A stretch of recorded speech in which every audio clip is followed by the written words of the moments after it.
السلام عليكم ورحمة الله وبركاته. aad baan u salaamayaa daawadayaasha ku xiran kanaalkan Caarif Military. Insha Allah casharkeena waxaan ugu talagalnay bal inaan ku yar eegno qaabka ugu muhiimsan ee looga faa'iideysto browserkan loo yaqaano Chrome-ka iyo waxyaabuhu ku fiican yahay iyo qaabka ugu fiican ee aad uga faa'iideysan karto. ugu horreyn haddaan Chrome-keena soo furo, Chrome-ka qaabkan buu soo baxayaa. Markaas halkan oo kale dadka aan Chrome-ka aan aad u aqoon tusaale kale halkan search bar baa la yiraahdaa wax baa laga baaraa. halkan oo kale Google-ka ku yaal oo waxaad baadho ayaad ka helaysaa. marka waxyaabaha ugu muhiimsan waxaa ka mid ah uu leeyahay haddii aynu halkan tagno saddexda dhibcood waxaad ku arkaysaa new tab. new tab waxay la mid tahay markaad baadhayso inaad qayb cusub soo furtay. means halkaas oo kale halkan oo kale waxa kaaga furnaa tusaale YouTube kaas oo kale halkan oo kalena inaad ka soo furato barnaamij kale ama Gmail oo kale ama something like that. tab baa la yiraahdaa. sidoo kale waxyaabaha ku fiican waxa ka mid ah new window. new window it means waxay la mid tahay halkan tab baa ka furan marka hore waxaan ku jirnaa daaqad guud. marka Chrome wuxuu leeyahay kale tab labaad oo loo yaqaan new window oo ah daaqad kale. marka haddii aan new window iraahdo oo aan halkan minimize gareeyo waxaad arkaysaa inay daaqad labaad tahay. tayada horena halkan joogto halkan mid labaad ka furantay. marka new window qaab u shaqeynaya. waxyaabaha kale ugu muhiimsan oo kale wuxuu leeyahay waxa ka mid ah history oo kale oo waxyaabaha aad baadhay oo dhan inaad dib ugu noqon karto aad heli karto. sidoo kale downloads oo kale ayaa ku soo gelaya oo iyaguna waxa weeye waxyaabaha soo dejiso dhan meesha ay soo gelayaan. sidoo kale waxyaabaha ugu muhiimsan waxa ka mid ah wax loo yaqaano bookmarks-ka oo ah inaad waxyaabaha ugu muhiimsan aad calaamadso. tusaale iminka halkan aniga YouTube halkan yaal halkan waxyaabaha yaal map baa yaal Gmail-na u yaala. means waxay ku jiraan bookmarks-ka. marka tusaale haddii aan halkan galo tusaale aan iminka Facebook galo kala tusaale Facebook waa kan haddaan doonayo inuu bookmark-kayga iyo halkaas soo galo calaamadaha yar baan tagayaa bookmark baan leeyahay. marka waxaan leeyahay tusaale bookmark inta tago bookmark this tab.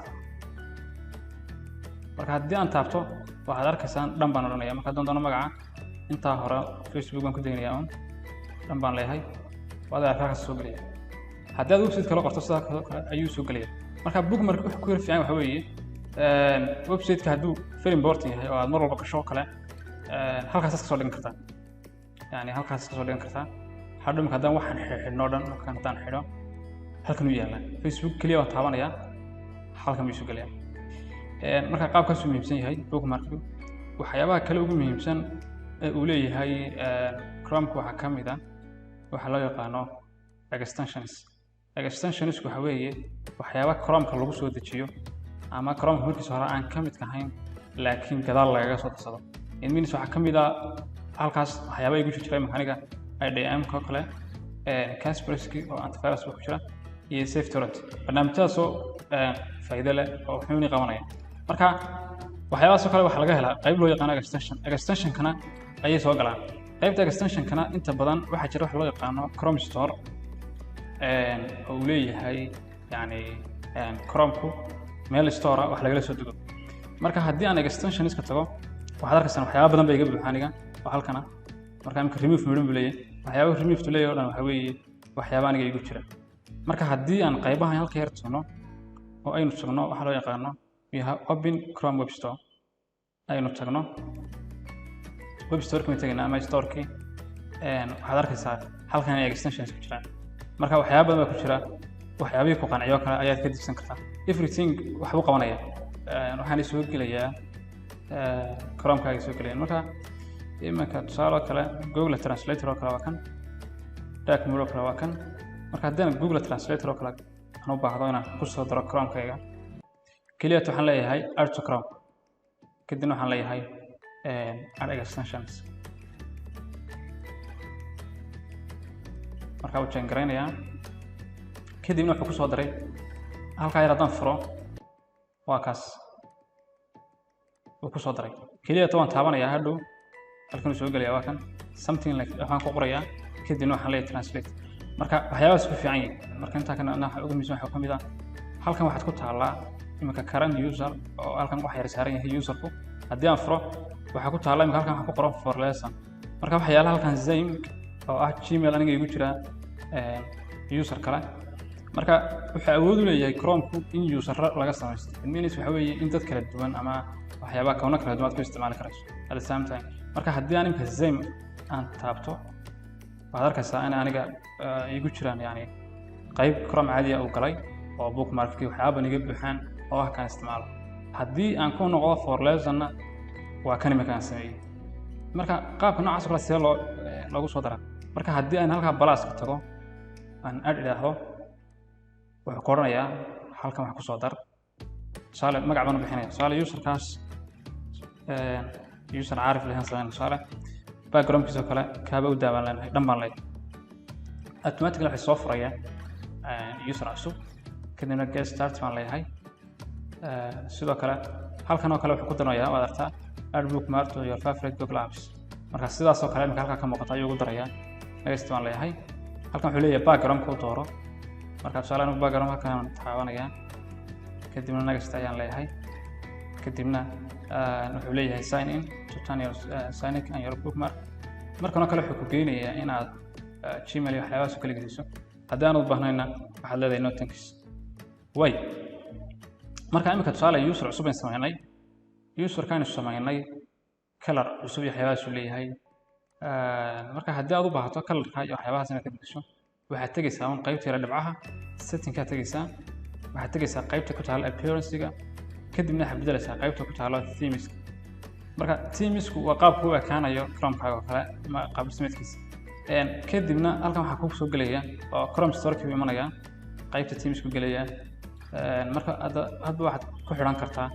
your favorite one-ka aad u baahan tahay tusaale anigu waxaan u baahanahay kan Earth and Moon add Chrome baan oranayaa yara ka bacdina oo check buuda ka bacdina gebi ahaanba waxaad arkaysaa mar dhow soo isbedeli doona waad arkaysaa waxaas isbedelay hadaan new tab idhaahdo waxaad arkaysaa inuu caddaaday oo isbedelay marka isaguna qaabkaas u shaqeeyaa oo looga bedelaa teamka appearance-ga marka haddaad u baahato inaad qaab kala soo geliso oo iyagana waad soo gelin kartaa haddaad u baahato sidoo kale haddaad u baahato sawirkan background-ka yaalla inaad ka bedesho halka yare qalinka yaalla ayaa taabanaysaa kadibna waad bedelaysaa color and theme oo kale ayaa tegaysaa tusaale halkan color-iska oo kale waad bedeli kartaa halkan kalena background ahaan ayaad bedeli kartaa kaad u baahato marka tusaale inagu markii waxaan dooranay lankii waxyaabahaasaan dooranay marka tusaale marka landscape-kaas oo kale haddaan taabto waa kay nagu jiraa waa kaas marka tusaale haddii aan doonayo sawirrada kale la midka halkaas ayaan kasii dooran karaa marka hadba kii aad ku qanacdo ayaad taabanaysaa kadibna dhan ayaan leedahay automatically lagu bedelaya marka waxyaabahaas ugu muhiimsan halkan oo kale waxa ku yaala haddii uu Gmail kugu jiro iyo haddii kale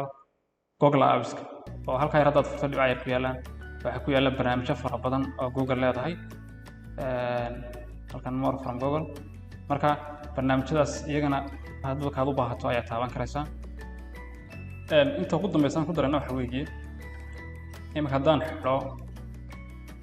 Chrome-ka gebi ahaan baan soo xidho oo aan dib u soo keeyo halkan waad ka arkaysaan haddaan dib u soo furo qaabkan buu isbedelay marka tusaale kii hore markii ugu horeysan soo bilowna waa kan kayga saxda meesha ku jira kan kana waa carfi aan sameynay marka haddaad baahato inaad iska dhigayso kale halkaas aad taabanaysaa delete baad leedahay kadibna wuxuu kornayaa waxaas oo dhan baa la dhigaynayaa oo password-ada iyo bookmarks-ka iyo history-ga iyo delete baan leeyahay kanoo kalena waad samayn kartaa isagana sidoo kale waxaad leedahay everything delete marka wuxuu leeyahay halkan oo kale history-ga ku jira waxa weeye 13 iyo 4 bookmarks baan haynaa miyaan delete garaynaa isagana waxaad leedahay haddaad u baahato delete marka haddii aan close gareeyo haddii aan dib soo galo automatically waxa iska soo furmaya kayga caadiga ah oo wax optional oo kale oo u oranayo qaar kala soo furma ma jirto haddii aad markaa u baahato gasti oo kale waxyaabo gasti fiican waxa kamid ah imika computer saaxiibka leeyahay baad u timi marka waxaad ugu tala gashay inaad wax yar ka baarbaarato adoon markaa akoonadiisii waxyaabaha kiisa aan isticmaalin kaliya ta calaamadda ay taabo kadibna gasti ahaan u gal kadibna everything aad u baahato gasti ahaan ayaad ku qoraysaa marka wax kastaad baadho marka halkan waa kale page you view in this window will not appear in the browser history yani waxyaabaha halkan ka qabato hadhow history ku dhici maayaan waxyaabahaas oo dhan aad u baahato halkan ku qorqorato hadhow saaxiibka ma arkayo kaliya waxaad samaynaysaa ama daaqadan iska xidhaysaa ama intaad gasteeda oranaysaa close gasti means waxa weeye macnaha waa martida iska xidh baad leedahay isagoo marka qaabkaas ku shaqeeya close gast haddaan idhaahdo halkay guddigu noqonaya inahaasaan ugu talagalay inaan leer wadaago sii shargaraya wasalaamu calaykum waraxmatullaahi wabarakaatu